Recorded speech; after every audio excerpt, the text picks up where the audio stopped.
O maior encontro de velejadores e amantes do esporte náutico chega à Ilha Bela.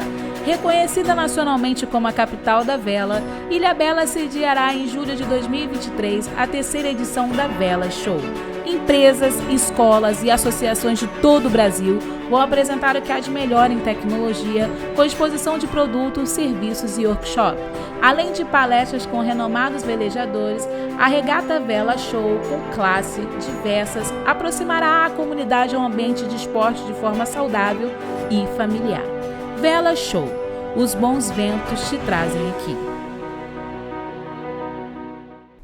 Olá pessoal, tudo bem? Boa noite, bem-vindos a mais um Vela Show Podcast. Estou aqui de novo com vocês. Um prazer estar com essa galera que está acompanhando a gente, está curtindo, está divulgando, está compartilhando. A gente agradece, continuem fazendo isso. E hoje a gente tem um novo oferecimento, é da Ocean Blue, uma loja de produtos náuticos dentro do Yacht Clube do Rio de Janeiro. Eu não sou muito consumidora de produtos náuticos, mas a minha roupa de velejada, minha blusa UV que eu tenho há milênios, maravilhosa, posso falar para vocês que ela dura, viu? Então foi a minha única durante anos. Então é o nosso prazer ter a Ocean Blue com a gente aqui, oferecendo esse podcast. E sempre a Luderit Sailing, que oferece a vocês uma velejada no pôr do sol imperdível, como o vídeo que vocês vão poder ver.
Para vocês conseguirem dar essa velejada no pôr do sol com open bar por R$180. Chega a ser ridículo, né, gente? Então não percam essa promoção, é só acionar o QR Code na tela e o link está na descrição aqui do nosso vídeo. E vamos ao que interessa. Hoje estamos aqui com um convidado que é um querido meu. Ele participou da minha trajetória na vela, e a minha trajetória na vela é a trajetória de documentar a história da vela. E ele me deu depoimento para o meu filme, para o meu livro. Eu sou fã do Vitor Demeson. Bem-vindo, Vitor. Muito obrigado, Bela. Realmente é um prazer estar aqui na sua companhia e nesse programa que ajuda a divulgar o esporte da vela, que realmente é fantástico. Prazer é meu. Então, ele está aqui, ó, para vocês verem, no meu livro Mar Me Quer, está no filme também. E não só o Vitor me ajudou com os depoimentos dele, vocês vão ver que ele tem história para contar, mas ele me ajudou também me apresentando a muitas pessoas, muitos nomes importantes do Yacht Clube do Rio de Janeiro, o clube do coração dele, e essas pessoas ajudaram muitíssimo a contar a história tanto do filme quanto do livro Mar Me Quer. Então, sou eternamente agradecida ao Vitor e é um prazer, então, estar aqui com ele. Muito obrigado. Hoje. Vamos lá, Vitor. Semana passada o seu nome foi citado pelo Mário. Eu já estava querendo te chamar, eu falei, agora mesmo que eu vou chamar. Então aqui está ele. Primeira coisa que me impressiona em você, tá? Vou puxar a orelha dele, gente.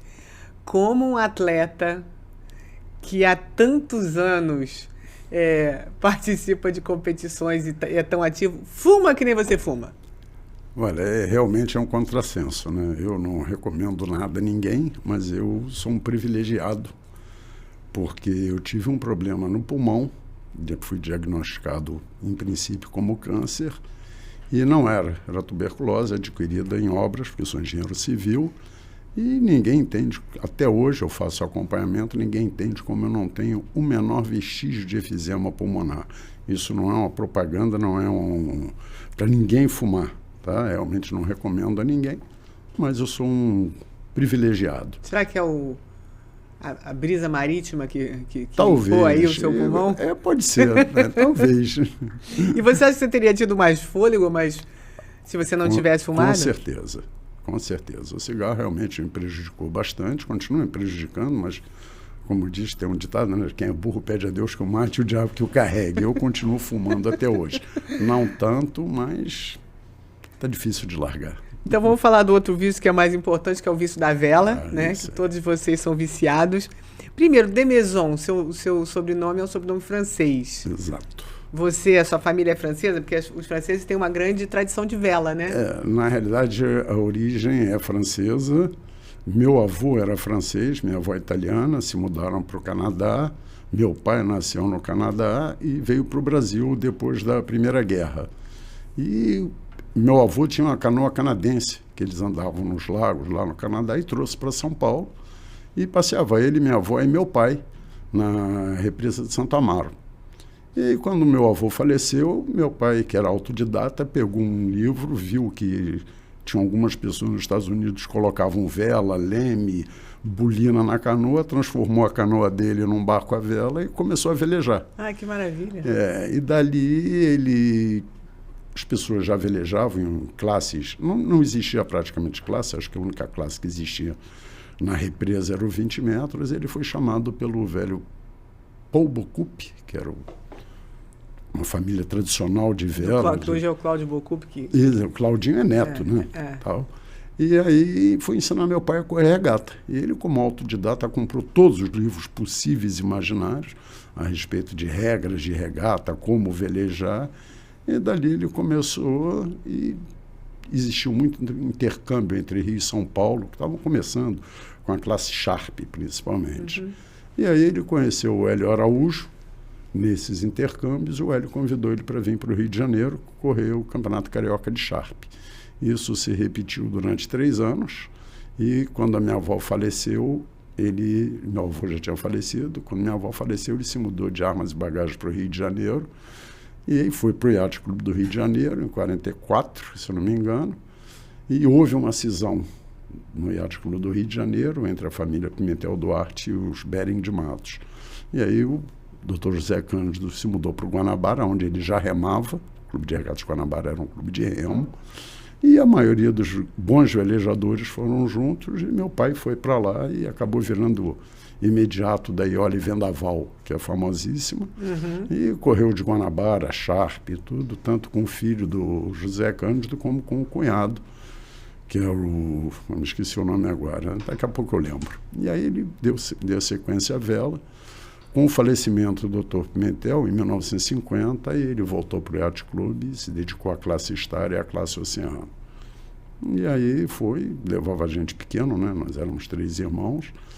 E desde cedo, desde pequenininhos, nós fomos criados praticamente dentro do barco à vela. Então, velejar foi uma coisa inerente a qualquer coisa, já foi criado ali dentro. Você é o que eu chamaria de um típico velejador brasileiro, né? Porque a maioria dos velejadores brasileiros, eles começam na vela influenciados pelos pais, né? Ou pelo pai, ou pelo tio, ou pelo avô, né? Exato.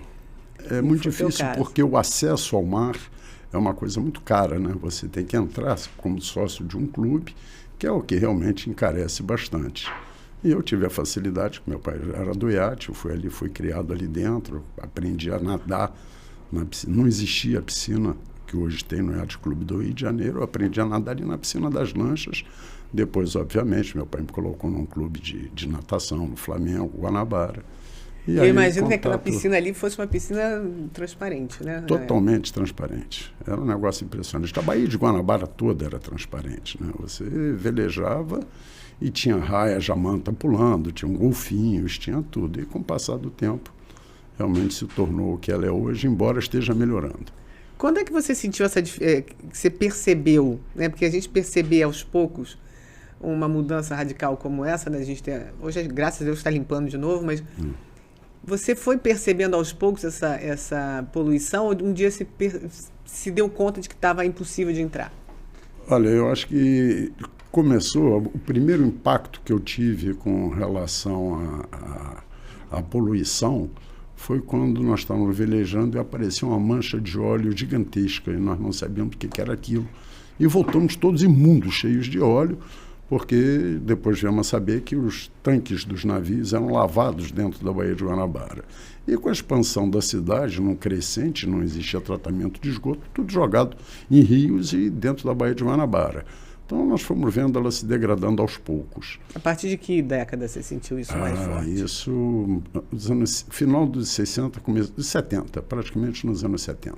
E teve alguma manifestação de vocês, do pessoal do mar, velejador, em relação a isso? Vocês cobraram alguma coisa das autoridades? Eu honestamente não me lembro. Eu acho que se houve, realmente não participei, não me lembro. A gente reclamava e tal, mas nada era feito. Eu me lembro de campanhas políticas que iam dizer, mas eu nunca fui ligado à política, então o meu negócio era velejar. E você sentiu que teve alguma diferença, por exemplo, na frequência do Yacht Club a partir do momento que aquela piscina não era mais uma piscina, né? Quer dizer, não era mais uma... A Bahia não era uma piscina natural mais para os sócios? Nem tanto, porque nesse período foi construída a piscina mesmo, que hoje existe. Então, nós, crianças que frequentávamos ali, pulávamos dentro d'água no meio das lanchas e tal, começamos a frequentar e acho que não diminuiu, não. Em momento nenhum eu senti queda assim, no esporte da vela por causa da poluição. E você, né, falou pra gente aqui que foi graças ao seu pai, né, que você começou. E você usou a mesma tática para trazer seus filhos para a vela? Não. Como eles são 4 filhos, todos eles, como eu ia correr regata, iam os 4 filhos com a mãe, eu largava eles na piscina e ia velejar. Eu sempre tive muito apoio da minha mulher para não deixar o esporte. E aí, aos poucos, a única coisa que eu fiz, olha, eu tenho um barco maior, e vocês, se acontecer alguma coisa comigo, algum de vocês tem que saber o que fazer dentro do barco. Então, coloquei, na medida que eles foram crescendo, na escolinha de vela do iate, na classe Optimist, que na minha época não existia, e eles foram aprendendo a velejar, mas não seguiram. Nem o Vitor, inclusive, meu filho também, que eu gostaria, mas ele era muito gordo e realmente não queria, não cabia dentro do Optimist. Ele só veio alguns anos mais tarde a querer se dedicar ao iatismo, através do modelismo naval, que ele ficava sentado ali na piscina das lanchas, brincando com um barquinho para um lado para o outro, e aí todo mundo mexia com ele.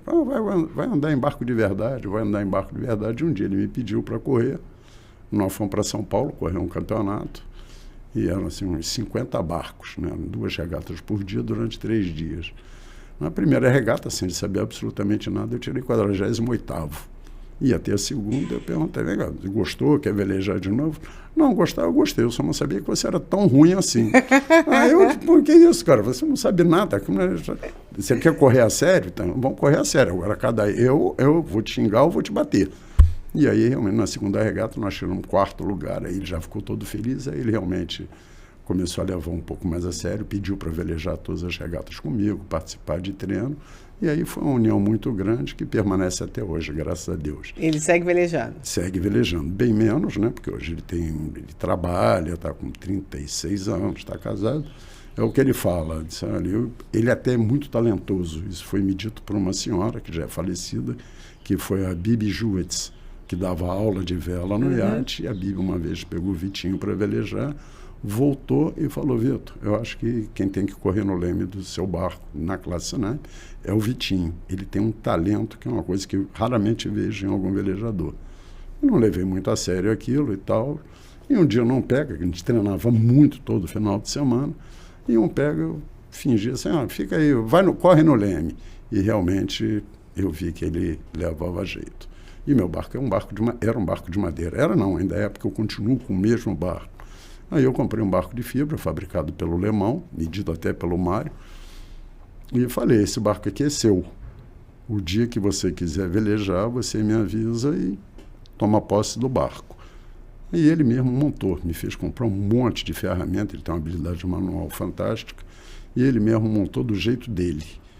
E um dia ele pegou o barco, foi correr e não parou mais. E daí ele desenvolveu uma carreira muito bacana, e continua, né? Hoje bem menos, mas continua velejando bem. É um prazer para mim, realmente, ver meu filho velejando, dando continuidade ao nome de Maison na vela, e realmente ele é bastante talentoso. E para mim foi muito engraçado chamá-lo de Vitinho, né? Porque ele é enorme, né? Ele é alto. E é difícil acreditar que ele foi gordinho, como você fala, porque quando a gente conversou pro filme também, aquele rapaz esbelto, altíssimo, né? E você dizendo, não, é porque ele era gordinho, então não... Não, ele era gordinho, não. Ele era tanto que esse barco de fibra que eu comprei, ele que batizou, porque o Ivan Pimentel, quando eu comecei na Class Snipe, na realidade, a primeira regata que eu corri na proa do Ivan Pimentel. E eu era totalmente estabanado, pesado e tal, e cada cambada era um tranco no barco, e o Ivan me colocou a pedir elefante. O elefante, tal, não sei o que e tal. E o Vitinho veio e ele passou a ser o Elefantinho. Então, o nome do barco, meu filho que fez, ele fez um decalque, era o Elefante e o Elefantinho, um grande e um pequeno. E a característica do elefante era exatamente óculos Ray-Ban e um cigarro pendurado na boca. Então, era muito engraçado aquilo. E depois ele assumiu o barco, aí trocou o nome e tal. E aí ele cresceu. Ele foi correr um campeonato em Porto Alegre, ele com o filho do Lemão. E chegou lá, deu um vento muito forte, ele se assustou um pouco e acabou jogando o barco na rampa do clube, quebrou tudo e veio embora. E no ano seguinte, esse Campeonato Brasileiro seria no Rio de Janeiro. Ele, em um ano, ele começou a malhar, começou a fazer regime, ele perdeu 23 quilos e cresceu 25 centímetros. Então ele perdeu quase 50, se você pensar. Exatamente, ele já chegou quase 1,90 m. Meu pai era muito alto. Meu pai tinha 1,88 m, meu tio 2 metros e pouco, e meu pai falava, né? Se você não vai crescer porque você fuma. E realmente eu não cresci. Cheguei só no 1,80 m e por aqui fiquei. Como se fosse pouco, né? Mas a família dele, né? Mas quando criança você era alto? Não, era normal. Eu não tinha, assim, nada de mais nem nada de menos. Eu era gordo, tanto que meu apelido, quando eu comecei a velejar de pinguim, eu comecei com Tizil, que era o Breno Valadares, já falecido. Eu era muito gordo, assim, também, igual o Vitinho, e meu apelido era Vitor Bola. Então, eu era conhecido no EAT como Vitor Bola. E aí, realmente, eu e o Tizil não conseguimos fazer nada, nenhum dos dois sabia velejar, até que em 1964, 1965, teve um campeonato mundial, nem mundial, campeonato internacional da classe Pinguim, e aí vários barcos foram adquiridos, e um deles foi adquirido pelo João Ferrer. E aí eu comecei a velejar na proa do João Ferrer, porque eu era pesado, e o João era muito magro, então a gente tinha um peso, não chegava nem nos 130 quilos da tripulação, mas aí velejamos durante muito tempo juntos. Depois ele vendeu o barco, trocou para outro, ele quis evoluir.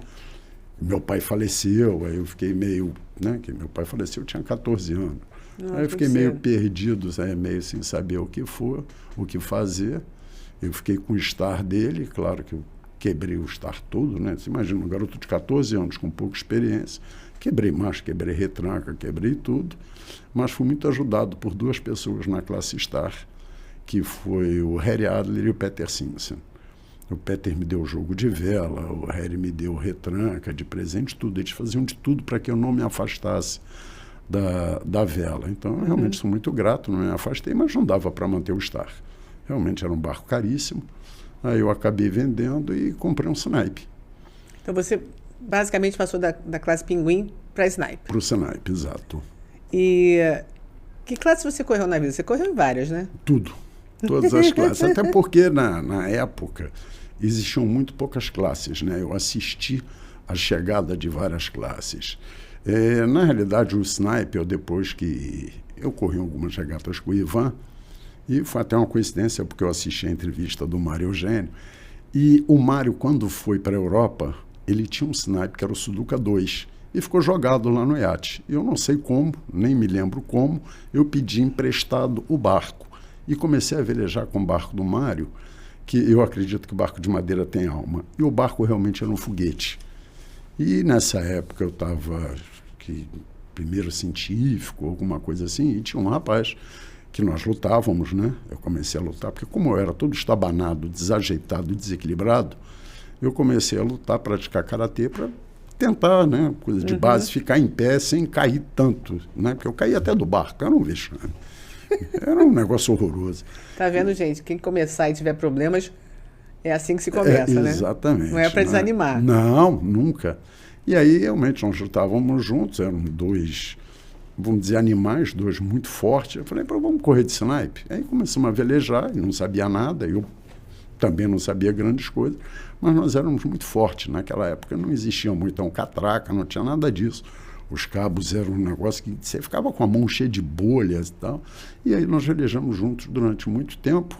Não chegamos a ganhar regata porque tinha gente muito boa, né? Eric Axel corria, de snipe ainda, o próprio Ivan Pimentel, Luizinho Lebreiro, tinha muita gente boa. Mas a gente chegava ali entre os 10 primeiros. E aí, com o tempo, foram chegando as outras classes, né? Mais os barcos de fibra, o 470, o Solim e tal. E aí nós passamos para a faculdade, eu comecei a correr nas outras classes, que eu queria aprender a marear o balão. E tinha a classe carioca, que usava o balão. E aí eu comecei a correr de carioca, e corri durante muito tempo. Eu comecei com Jorge Henrique Nick, pai do Bob Nick, que foi famoso na época do windsurf. Ele velejava muito bem o Bob, tanto de pinguim quanto de snipe. E depois eu passei a correr num barco chamado Aragem, que existe até hoje, está no iate preservadíssimo, é do Marquinhos Temporal, o barco está impecável. Dali foi para o Solim, eu me lembro que o Tuzé comprou o Solim, né? Eu já corri algumas regatas de oceano. Não sabia fazer nada dentro do oceano, né? Eu era aquele do já aqui, está na porta da cabine, já que está aí, apanha isso, apanha aquilo e tal. E aí foi no Cangrejo, que era do Peter Reeves, aí eu comecei a correr de oceano e o Tuzé comprou o Solim. Então corria o Tuzé, o João, não me lembro com quem, acho que era com o Luiz. E quando o João foi fazer vestibular, abriu a vaga, o Tuzé me chamou para correr com ele. E aí tinha um Solim, estava chegando 470, já existia a classe optimista, mas era fora de questão para a gente. E aí fui indo, corri com o Tuzé de Solim, corria de oceano também. Aí quando o João voltou, né, acabou o vestibular, ele voltou a correr com o Tuzé, aí eu estava meio sem barco, aí fui correr de oceano e ali fiquei, né, porque os barcos eram mais iguais, não existia a classe Cal 40, então os barcos eram muito parecidos, então era praticamente um monotipo. Porque a regata de oceano você corre contra o relógio. Então você pode chegar na frente e acabar em 10º, como você pode, dependendo do tamanho do barco, você chega em 10º e acaba em primeiro.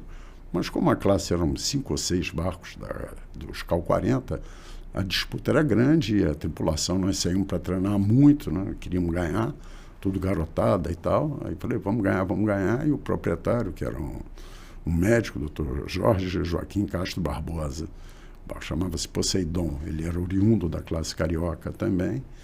E aí fui correndo, e aí fui indo pulando de classe em classe, voltei para o Star, corri na Pro do Chico Canepa uma temporada. E o meu negócio era velejar, eu queria estar dentro de um barco e o resto era aproveitar a vida. E qual você poderia dizer que você tem uma classe preferida? O Snipe. Por quê? O Snipe é um barco extremamente técnico, embora seja um barco com desenho de 1931. Ele é um barco ingrato, porque a velocidade dele é muito baixa para a força física que você aplica. Mas, com o passar do tempo, ele evoluiu em termos de mastreação, em termos de vela, regulagens. Então, hoje você consegue andar com qualquer vento, fazendo força, é claro, mas às vezes você consegue fazer menos força. O exemplo típico para mim do grande snipista chama-se Ivan Pimentel. Tá? O Ivan hoje está com 80 e poucos anos, vendeu agora recentemente o barco dele para o Pedro Paulo Petersen, para os filhos, né, para o Diogo e o João.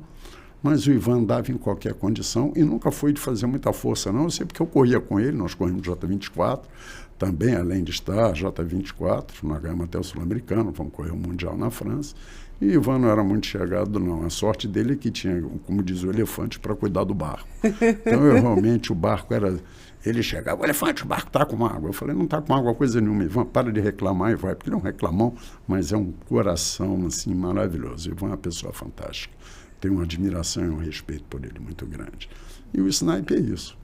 É coisa que cativa. E a classe é muito boa, no mundo inteiro. E o Mário disse que foi você que puxou ele de volta para a vela. Pois é, né? Isso é muito engraçado, né? Porque eu comecei no sniper com um barco emprestado do Mário Eugênio.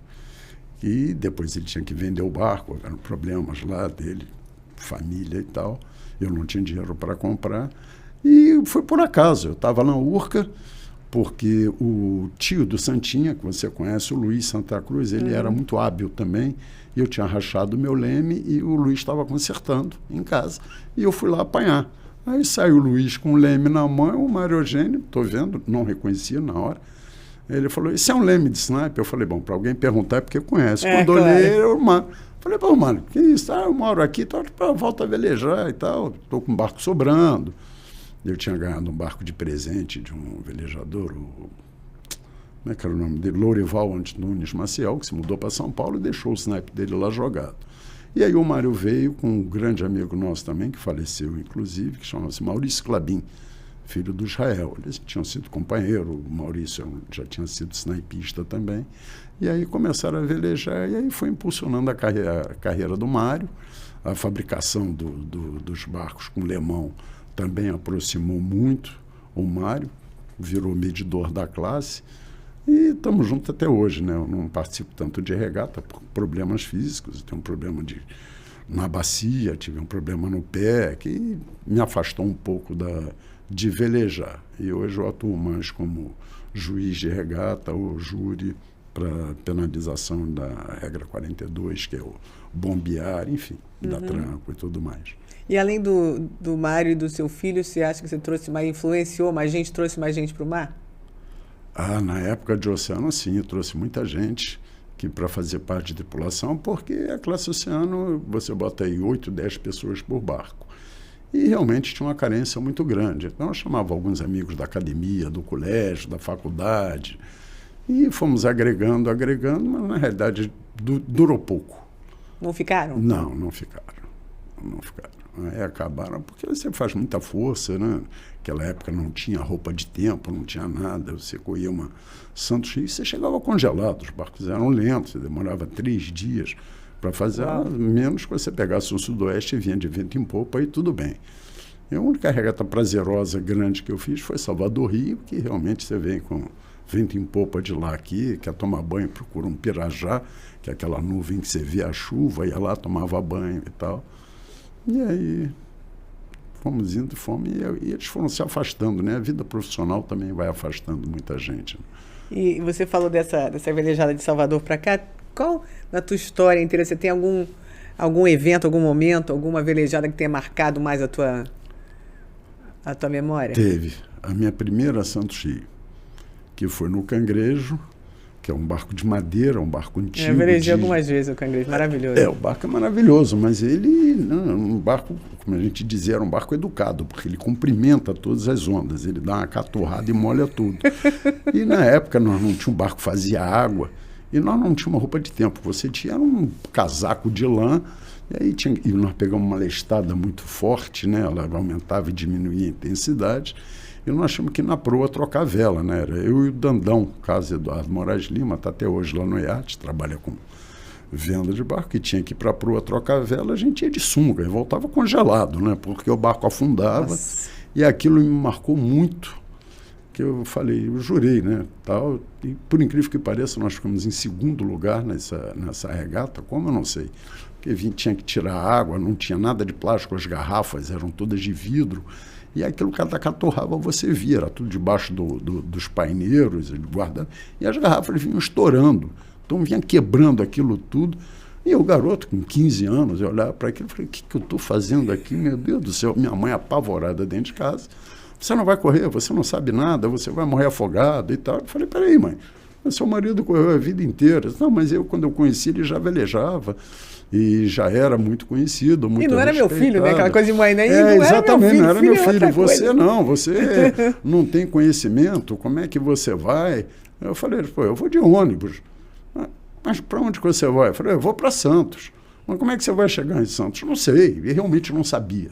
Então foi assim uma aventura. Você foi na aventura total. Aventura Mas total. Já tinha um barco te esperando para voltar. Já tinha combinado tudo, porque eu já tinha corrido algumas regatas com o Peter aqui no Rio, volta de Maricá, Rio Angra, Angra Rio, mas sempre a bordo, né? Eu ia e voltava no barco. E aí ele foi, era um tempo grande que precisava levar, o barco era muito lento, ele ia parando. E eu tinha negócio de colégio, minha mãe não deixava. Não vai faltar aula, não vai faltar aula. E aí eu disse, não, eu vou. Aí a única coisa que eu me lembro é que eu peguei um ônibus para São Paulo, da Aviação Cometa, e o nome do ônibus, já que me chamou, Morubixaba. E eu cheguei lá congelado, porque o ar-condicionado era um negócio terrível, viajar de noite. Aí, já foi te preparando porque você ia sofrer na volta? Não, eu não imaginava nem o que eu ia sofrer. Realmente não tinha a menor ideia do que era. Uma regata de longo curso, como aquela. Aí cheguei lá em São Paulo, acho que era, se eu não me engano, terminaram no tal do Vale do Anhangabaú. Aí eu cheguei lá e disse, bom, e agora, como é que eu chego em Santos? Eu não tinha a menor ideia, nem onde era Santos. Que loucura. Aí foi, cheguei, consegui chegar, atravessava a balsa, né, de Bertioga e tal. Aí cheguei lá no barco, vamos embora. Aí começou a chover, vento forte. Eu falei, meu Deus do céu.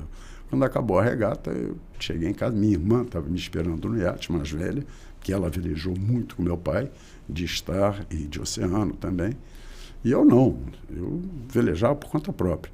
E aí ela estava me esperando, que tal a experiência? Eu falei, olha, eu não sei se foi prazerosa ou terrível, porque é um frio desgraçado. E eu me lembro que eu cheguei em casa, na casa da minha mãe, e eu entrei no chuveiro para tomar banho, era aquele cubículo, e ali realmente eu comecei a balançar, eu tenho que botar a mão na parede e dizer, o que está acontecendo? Porque você vem balançando, você não sente. Quando pisa Quanto tempo durou essa regata? Por 3 dias. Foi um negócio infernal. Vocês conseguiam dormir? Você dorme todo molhado, né? Você dorme não, você dá uma cochilada, porque toda... Não, nem isso, porque toda hora tinha que trocar vela. Então era um negócio exaustivo. Durante o dia que você ficava ali na borda, sentado, agarrado no guarda-mancebo e tentava cochilar um pouquinho. Aí eu jurei que eu nunca mais faria aquilo. Eu acho que eu fiz umas 30 depois. Isso é uma coisa que a gente comenta que o Vela Show, né, o podcast está aqui para estimular as pessoas a virem para a vela velejar, a ter a cultura marítima, e todo mundo fala, o que eu estou fazendo aqui, né? É o que todo mundo fala a primeira vez, né? O que eu vim fazer aqui? Exato. Nunca mais eu ponho o pé dentro do bar. E quando você vê quantas regatas você fez? 40.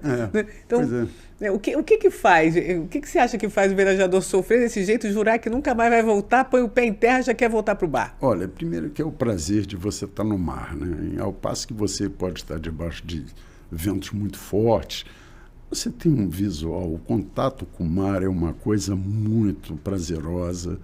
Você tem nascer do sol e pôr do sol quando não tem chuva, quando não está tudo nublado.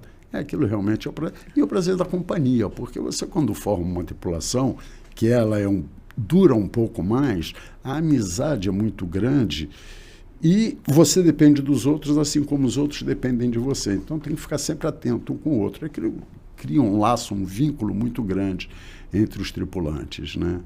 E eu acho que é isso. E o prazer disso tudo.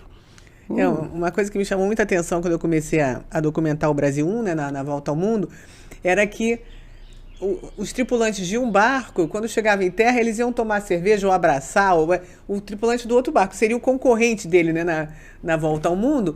Mas não, porque eles já tinham velejado juntos em outra regata ou em outra classe. Então, havia uma amizade, você percebia uma amizade ali, você competia naquela perna ali, mas chegava em terra, não tinha um concorrente amigo, né? É uma coisa muito forte que você percebe na vela, é essa união realmente das tripulações, mesmo que estejam concorrendo, competindo. Nós tínhamos um tripulante no Poseidon, ele já faleceu também, era o Bonzão. O Bonzão, até oriundo da classe Pinguim.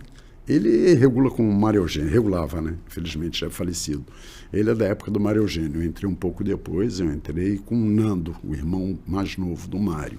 Mas o Mário ainda velejava de pinguim e tudo. E o Bonzão uma vez definiu muito bem. Ele falou, uma regata é uma guerra entre amigos, porque você ali exige da tripulação, você xinga. Se você correr uma regata, participar de uma regata, né? Minha esposa até correu uma regata comigo, um campeonato carioca, ela falou, olha, nunca mais eu entro no barco com vocês, porque vocês são verdadeiros animais dentro do barco. É uma gritaria, uma berraria, um xingamento, mas aquilo ali acaba, inclusive, com os teus concorrentes. Aí você chega lá e diz, pô, tá vendo, eu podia ter te passado. Aí é a regata do CIA. Se não tivesse arrondado, eu chegava na sua frente e tudo mais. E é uma grande confraria, né? O esporte da vela tem isso. Eu acredito que todos os esportes, né? O esporte é uma coisa que faz muito bem na vida de qualquer pessoa. Você se desenvolve, principalmente no mar, que depende de você. Então, aquilo vai te dando uma autoconfiança muito grande. São desafios que ou você vence ou você sucumbe. Então, para continuar velejando, é sinal que você realmente consegue vencer diversas adversidades, e isso te dá um ensinamento para a vida muito grande. É verdade. Eu adorei o Guerra Entre Amigos, achei super interessante. Mas eu me lembro que, bom, quando eu estava editando o material bruto, né, para fazer os Sons do Vento, eu ainda brinquei e falei assim, gente, vai ter um montão de pi, quando for para televisão, porque o que tem de palavrão falar dentro do barco, né? A gente conseguiu limpar bastante, mostrar muito pouco, e mesmo assim eu botei os pis, porque ainda mais com o Torben, né? Não tinha como não botar. O Torben é um negócio impressionante. O Torben, meu filho velejou com o Torben, e olha que ele está acostumado, porque eu xingava ele e tal, e ele falou, tipo, com o Torben não dá para velejar, não. Ele poderia fazer um dicionário, um novo Aurélio de palavrões e xingamentos. O Torben é uma pessoa que realmente tem que tirar o chapéu. Os meus ídolos, na realidade, são os tios dele. Um já é até falecido, que é o Axel, mas eu, quando vou ao sailing e eles estão lá, a primeira pessoa que eu me dirijo para cumprimentar era o Axel e o Eric. Uhum. E estava lá, Torben, indiscutivelmente respeito todo o currículo dos dois, tanto do Torben, do Lars, quanto dos filhos, Martini, Marco, do Lars pelo Nick, Grael e tal. Mas eu chegava, eles falavam, e aí, Vitão? Eu falei, calma, primeiro o Papa vira Roma e não falar com os papas. E realmente eram, porque foram os primeiros tricampeões mundiais em qualquer esporte no Brasil. Né? Eles realmente eram ovacionados. Então, para mim, aqueles eram realmente os meus ídolos. Claro que o Torben é fantástico, como o Robert e tal. Quando você pega o cartel deles, o Torben acho que é o único brasileiro que conseguiu, em um ano, ganhar 5 ou 7 campeonatos brasileiros em classes. É um monstro. Realmente é um monstro. Ele me chama de velho. Ele, quando passa, pô, velho, tu tá andando disso aí ainda? Porque me vê velejando de sniper, né? Ô, velho, eu sou, acho que quase 10 anos mais velho que ele. Aí eu falei, eu tô me divertindo aqui, eu tô brincando, mas tenho muito respeito por todos eles. É uma família que não dá para... Eu ainda me lembro do avô deles, que era muito amigo do meu pai, embora mais velho que meu pai, o Preben, mas eu me lembro de ver o Ailin passeando todo domingo, passeava ele com... Era um barqueiro, um marinheiro, ele passava lá em frente ao iate com o Ailin, e graças a Deus continuou com o Torben, que realmente é um barco icônico, né? O Ailin tá agora, né? Até hoje está inteiro. Tanto ele quanto o Marga do Lars, que também é fantástico. São barcos maravilhosos. Barco da classe 6 metros internacional, né? Barcos lindos. Eu sou apaixonado pelos clássicos, né? Então... somos dois. Somos dois. Acho que barco clássico tem uma elegância fora de série. Eu digo, não tenho nada contra o cachorro, mas gato tem uma elegância especial. A mesma coisa, eu adoro todos os barcos, mas o clássico é o gato. É o felino dos veleiros, né? O clássico tem uma beleza incomparável, inconfundível. E o Torben ficou te zoando porque você ainda está nessa... Você compete faz alguma regata? Hoje não, eu tive... Primeiro por causa da pandemia, né? E um pouco antes da pandemia eu tive um problema sério de coluna e bacia. Eu não vou dizer que cheguei a andar de cadeira de roda, mas tinha que andar de bengala, e aquilo me dificultava muito. E aí eu fui me afastando bastante, depois eu tive problema no pé, que eu ficava desequilibrado. Em novembro do ano passado, eu com problema no pé, tentei correr o campeonato carioca, né, o estadual de Sinaipe. Foi uma vergonha, porque eu caí dentro d'água, era muito vento, aí eu falei, não, chega. E meu filho até ficou preocupado, veio perto de mim, você está bem? Eu falei, estou sempre bem, cara, não se preocupe. Vitinho? Ele falou, estou preocupado com você. Eu falei, cara, se preocupe correr o teu campeonato, deixa que eu tenho um pouquinho mais de experiência em sobreviver do que você, porque ele já pegou barcos estanques, barcos que viram e desviram. Na minha época não tinha, você velejava de pinguim, virava, ficava lá boiando até alguém vir te resgatar. Tinha um salva-vida, mas o salva-vida era de cortiça, pesava mais do que eu. Ficava abraçado, você não vestia o salva-vida. O sniper é a mesma coisa, ele não era estanque. Então você aprendia muito mais marinharia, né, e aprender a sobreviver do que propriamente técnica e tática de regata. Eu era muito garoto, eu queria sobreviver, chegar. Então, ele estava tudo muito bom.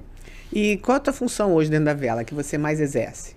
Eu, hoje em dia, atuo mais como júri, né, que é comissão de protesto, e júri dentro da água como é que se diz, observando a infração à regra 42, que é a propulsão, que é a pessoa lemar, dar tranco, bombear, ficar balançando.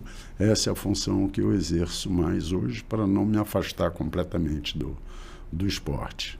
E o que precisa para exercer a tua função? Se alguém, por exemplo, se alguém se interessar em ser júri, o que precisa? Muita experiência, muita vivência? Você tem que fazer primeiro o curso de regras, para você saber todas as regras, não é só a regra 42.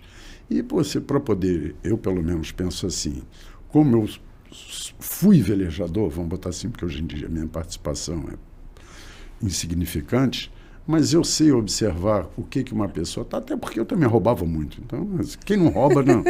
É o que diz, quem não larga escapado numa regata não está tentando ganhar. E eu realmente roubava, dava tranco, fazia tudo, porque não existia a função do juiz dentro d'água para verificar isso. Eu vou te protestar porque você está roubando e tal, mas era o jeito de você fazer o barco andar mais. Descer um jacaré, você dá um tranco, né? Eu fui surfista, então você dá o tranco mesmo para ir, dar uma bombeada na vela e tem uma limitação. E isso que eu faço. Não é sempre que eu penalizo, né? Principalmente na classe Star, que é um barco difícil de pagar uma penalidade, porque normalmente no vento em popa, que aquele barco tem uma retranca gigantesca, uma manobra, eu encosto perto, chego com o bote, perto do lado e fico olhando. Aí o cara pede desculpa, tá bom, mas não faz de novo. Não quer dizer que eu não penalize, mas eu acho que a função do júri, primeiro, é você orientar, porque nem todo mundo sabe. Tem gente que infringe a regra sem saber que está infringindo. Então eu procuro orientar primeiro, fico olhando e tal, e aí aviso. Aí na segunda que faz, eu falo, sinto muito, logo apito, bandeira amarela e paga a penalidade alternativa, ou então é desclassificado. Mas para quem veleja é mais fácil. E a classe Star é uma classe muito emblemática no Brasil, né? Por todos os prêmios que ela trouxe para a gente. Você precisa ter algo a mais para ser júri de um campeonato internacional de Star? Ou qualquer campeonato que você fizer é a mesma responsabilidade? Veja bem, eu sou árbitro nacional. Eu não posso atuar como internacional. Eu não posso atuar sozinho dentro de um campeonato internacional. Se tiver um júri internacional, eu posso ir junto. Eu posso, às vezes, até ter conhecimento de regata maior do que o júri que está do meu lado. Mas num campeonato, você nunca vai sozinho. Um campeonato de uma seletiva ou um campeonato com maior responsabilidade, você nunca está sozinho, porque você pode interpretar de um jeito e tem alguém do lado. Recentemente, agora, nós fizemos um campeonato na Semana Internacional de Vela. Eu fui um dia com o Valtinho, o Walter Bodner, e fui outra com o... falhou a cabeça. Com o Bruno Marques, que ele é internacional. E realmente você troca muita ideia antes de penalizar. Você discute, está roubando, não está? Foi até o Valtinho que chamou minha atenção, porque eu estava olhando para um barco, ele para o outro. Ele falou, pô, olha lá, Vitão, o que você acha que está... E era até um rapaz, colega nosso, de Niterói. Eu falei, eu acho que ele está exagerando, né? Ele falou, pois é, de Niterói. Eu falei, Valtinho, e agora? Não, sinto muito, pode dar bandeira, mesmo ele sendo de Niterói, era o Curuca. Aí deu uma bandeira, ele pagou a penalidade alternativa e foi embora em seguida. Então, normalmente são dois. Para que você, de repente, pode ter, não vou dizer não é o meu caso, mas pode ter algum juiz que tenha rixa com algum velejador e resolve descontar ali na hora. E acontece, não vou dizer que não. Então, por isso que a World Sailing hoje especifica que regatas no mínimo 2 a bordo. Não, e o fato de você dizer que você roubou, que você, né, trapaceava, é um pouco nem o FBI, né? O FBI vai buscar lá os hackers para trabalharem para eles, porque sabe que ninguém vai compreender mais o que um hacker pode fazer do que aquele que fazia, né? Exatamente. Então você sabe muito bem. E como eu velejei em várias classes, eu sei o que dessas classes todas, eu acho que a única de hoje em dia que em atividade é o 420, o Optimist, que esse 49er, 29er e tal, mas eles são classes até que, tanto o 29er, o 49er, o 29er também, são classes que, acima de uma determinada intensidade de vento, eles permitem que você infrinja a regra. Então, você não tem muito trabalho, você fica ali olhando só na largada, ver se não tem ninguém lemando, e depois eles correm, E realmente são barcos extremamente velozes, né? E se o cara não der um tranco mesmo numa onda, mas é bonito, porque você vê que o cara dá uma puxada, dá uma bombeada, ele engata numa onda, sai e parece que o cara realmente vem surfando. Ele, às vezes, engata uma onda na outra, é bonito de ver. Eu já sou fã da Martini e da Caena, mas ainda mais na classe que elas correm, eu adoro assistir, acho lindíssimo. Não, elas são fantásticas, né? Aquilo ali, para mim, não é só velejar, é um negócio de equilibrismo, uma sincronização, porque é um barco muito rápido. Né? Eu velejo um barco lento, o Snipe é um barco lento. Eu me lembro quando o Foreigner chegou, eu falei, pá, não dá para andar nesse negócio, parece uma caranguejola. Eu fui tentar uma vez, eu caía tantas vezes de joelho, que eu ralei o joelho inteiro. Eu falei, não, isso aqui não é para mim, não, chega. E as meninas são feras naquilo, mas é muito bonito de assistir. Eu digo que é um barco que até quem não é fã de vela assiste e fica siderado, porque é um espetáculo visual, como você falou, né? É quase uma acrobacia, né? Exatamente. É lindo. É muito bonito. Você vê realmente, como é que se diz? Ele está evoluindo muito rápido, né? Hoje, eu vi até a entrevista sua lá em Ilhabela com a Martini, eu acho que eu concordo um pouco com ela. Você tem uma garotada, uma juventude que realmente começa a se aprimorar na classe e ultrapassa realmente, não tira o mérito, não, mas tem uma hora que você tem limitação, né? Para os mais jovens que vêm, tem mais velocidade de execução de manobra, e realmente é verdade. Isso aí eu vejo até pela própria classe Snipe, né? A garotada vem subindo, eu, o Mário e tal, a gente já começa a ficar, porque você não tem mais o mesmo reflexo, sabe? Tem outros problemas na vida que você não existiu o profissionalismo que tem hoje. Mas daí ela dizer que ela e a Caena já estão velhas, eu falei, peraí. Não. Pois é, isso você aí está não. se chamando de velha, eu vou me retirar daqui. Não, pois é, mas elas têm que realmente se preparar, porque a garotada que vem, um pouco mais novas, vem evoluindo, não que elas não vão evoluindo, pelo contrário. Eu acho que o Torbe é tão exigente que também fica em cima. Mas eu acho que ela própria é também, é uma coisa que ela é. E eu assisti o primeiro campeonato mundial, que as duas venceram juntas, em 2009, no Mundial da Juventude em Búzios. Eu estava trabalhando na parte de salvatagem, segurança, e realmente foi uma alegria muito grande. Quando cheguei em terra, eu vi o Torbe e a Andréia, eu fui lá e dei os parabéns. Falei, pô, Torbe, você deve estar feliz da vida. Ele consegue ser mais encabulado do que eu. Olha que eu sou encabulado, mas o Torbe é mais do que eu. E realmente é uma felicidade muito grande você ver seus filhos, primeiro dando continuidade a um esporte que é tradicional na sua família. É um legado, naquela família é um legado. É um legado, realmente é um legado. Eu brinquei para ela, já o seu pai vai ser o pai da Martini. Né? Não mais a Martini, a filha do Torbe, mas o Torbe é o pai da Martini. E eu acredito que não vai parar ali, né? O Marco já fez sua continuaçãozinha lá, daqui a pouco quem sabe, o Marco, né? é um grande velejador, é um excelente velejador, assim como também o Nick, filho do Lars, também é um excelente velejador. Eu acho que falta a eles talvez um pouco mais de calma, um pouco mais de maturidade, e eles realmente vão despontar. O Marco, eu acho que não falta muito, não, mas vai chegar lá, com certeza. E você que está há tantos anos no iate, né, que é um clube muito importante para a vela carioca, né, para a vela carioca, até se a gente pensar em Fluminense, né, você está vendo que movimento acontecer lá no clube em relação a jovens vindo para a vela? Você está vendo isso aumentar? Sim.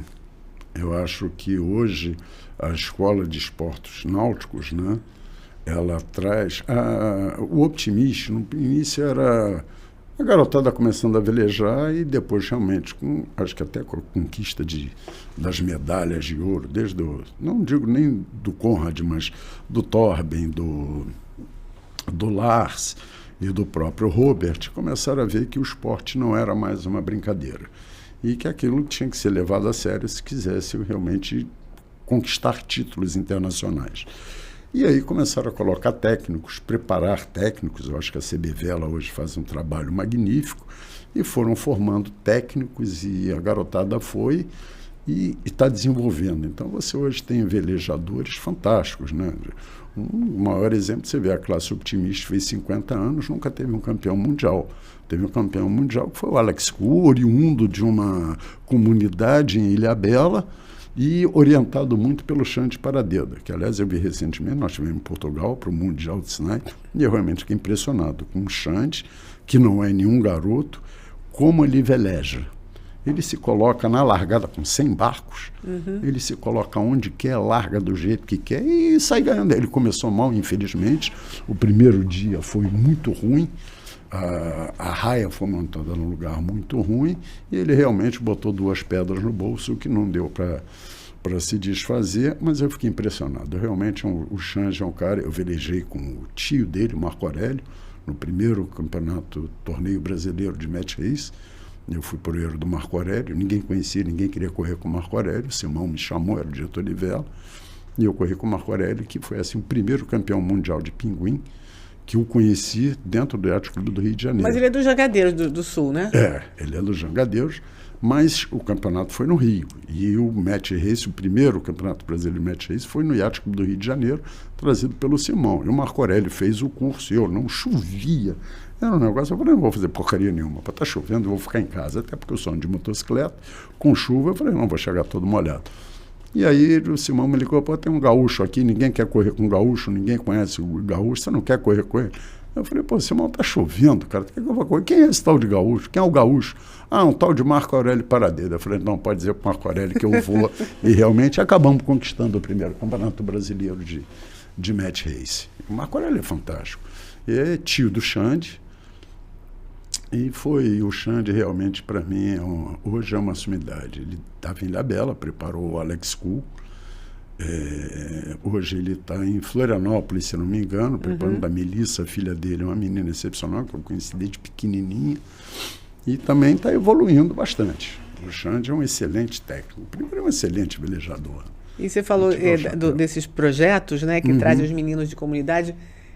Você já está vendo, além, claro, do Samuca, né? Enfim. Não, o Samuca e o Jonatas, eles começaram velejando. O Samuca se destacou na proa do Lars, mas eu vejo muita gente, a vela tem realmente influenciado muito na vida dessa garotada, e eu vejo diversos oriundos do projeto Grael atuando não só na vela, como também, principalmente, na parte de organização de eventos, comissão de regatas e tudo. Eu acho que todos os projetos, em Ilhabela também é a mesma coisa.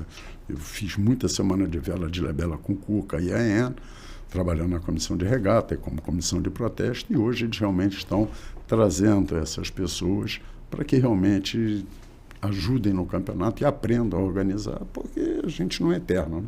E popularize também a vela. Populariza. Desmistifica, né, essa coisa de que é só para elite, né? Mas era, né? Sim. Que eu te falei. Ainda muito né? Ainda é porque os custos são elevados, mas o que é o mais caro é o acesso ao mar. A partir do momento que você tem um espaço público que te permita ir, você consegue agregar mais velejadores, você vai orientando, vai formando velejadores, e a facilidade. E daqui a pouco você tem de Ilhabela, tem o Juninho, tem o Beto de Jesus, tá? A parada é dura. Hoje em dia eu vejo muita evolução e fico muito feliz de ver isso, né? Porque como eu sou um apaixonado pela vela, para mim não estou preocupado de onde surge. Eu quero que o cara esteja velejando Quer surgir, bem. Né? E vão surgindo bastante. Maravilha, Vitor. Quer falar mais alguma coisa aqui para nós? Contar uma história? Eu não, sou encabulado, né? Se eu não perguntar, eu não tenho. Foi um prazer enorme, foi ótimo para mim ter você aqui. Uma das pessoas queridas, todas as pessoas da vela são queridas, mas alguns de vocês marcaram mais pela delicadeza, pela simpatia, você é um deles. Então, foi um prazer ter você aqui no Vela Show Podcast, espero que você tenha gostado. Adorei. Que bom. Vai botar outras vezes, então. Não, acho que também não tem muita coisa para contar, não. Acho que ele já falou tudo. É isso, mas então. Realmente, eu fico muito envaidecido, muito feliz de poder estar aqui. Primeiro, na sua presença. Você é uma pessoa também muito querida, que eu gosto muito. Ajuda a divulgar o esporte da vela em todos os meios, ainda mais agora, com mais esse canal, que realmente falta para o esporte da vela. É uma ampla divulgação. Então, só contar com as pessoas que divulguem, que compartilhem, que apertem sininho, que se inscrevam no canal, isso tudo que a gente já sabe. Mais importante, gostou, compartilha, manda o link para outros amigos interessados em vela, né? Para a gente trazer mais gente para a vela, é importante isso. Muito. Que a gente tem uma costa maravilhosa, a gente queria ter mais gente velejando, né? Adoraríamos. Né? mas tá chegando, vai acontecer. Aos poucos vai. Devagar e sempre. É isso aí. E, bom, vocês já sabem do Mar Me Quer, tá aqui o livro, o filme tem o link na descrição, meu contato, tem muita gente além do Vitão e do Vitinho, os dois estão, muita gente aí contando a história, e estamos aqui semana que vem de novo, quarta-feira, 20 horas, não deixam de nos acompanhar. Foi um prazer estar com vocês essa semana, e até a próxima. Obrigada. Obrigada, Vitor. Obrigado a vocês. O maior encontro de velejadores e amantes do esporte náutico chega à Ilha Bela. Reconhecida nacionalmente como a capital da vela, Ilha Bela sediará em julho de 2023 a terceira edição da Vela Show. Empresas, escolas e associações de todo o Brasil vão apresentar o que há de melhor em tecnologia, com exposição de produtos, serviços e workshop. Além de palestras com renomados velejadores, a Regata Vela Show, com classe diversas, aproximará a comunidade a um ambiente de esporte de forma saudável e familiar. Vela Show. Os bons ventos te trazem aqui.